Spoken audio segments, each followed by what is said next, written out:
নিরামিষ পাঁচমিশালি তরকারি। নমস্কার বন্ধুরা, আমি পম্পা আবারও চলে এসেছি নতুন আরও একটি ভিডিও নিয়ে। আজকে সোমবার, তাই আমি নিরামিষ রান্না করছি। কিন্তু নিরামিষ কী রান্না করব তাই ভেবে পাচ্ছিলাম না।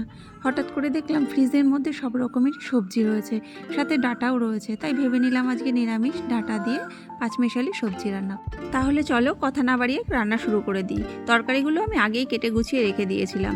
কড়াইতে একটু তেল দিয়ে তাতে গোটা জিরে, শুকনো লঙ্কা, তেজপাতা একটু ফোড়ন দিয়ে তাতে একে একে কেটে রাখা সবজিগুলো সব দিয়ে ভালো করে ভেজে নিলাম। এরপর এতে দেব স্বাদ মতো একটু লবণ, একটু হলুদ গুঁড়ো দিয়ে আবার নাড়াচাড়া করে বেগুন কেটে রাখা ছিল সেগুলো আবার দিয়ে দিলাম।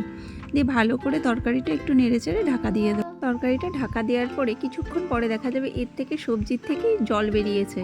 আবার একটু নাড়াচাড়া করে নিয়ে জিরে গুঁড়ো, কাঁচা লঙ্কা চেরা, শুকনো লঙ্কার গুঁড়ো, একটু আদা বাটা আর ভিজিয়ে রাখা কাঁচা ছোলা দিয়ে আবার একটু নাড়াচাড়া করব আর সামান্য একটুখানি জল দেব।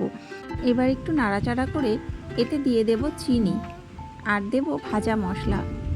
এবার ভালো করে নাড়াচাড়া করে নামিয়ে নেব। ব্যাস রেডি নিরামিষ পাঁচমিশালি তরকারি।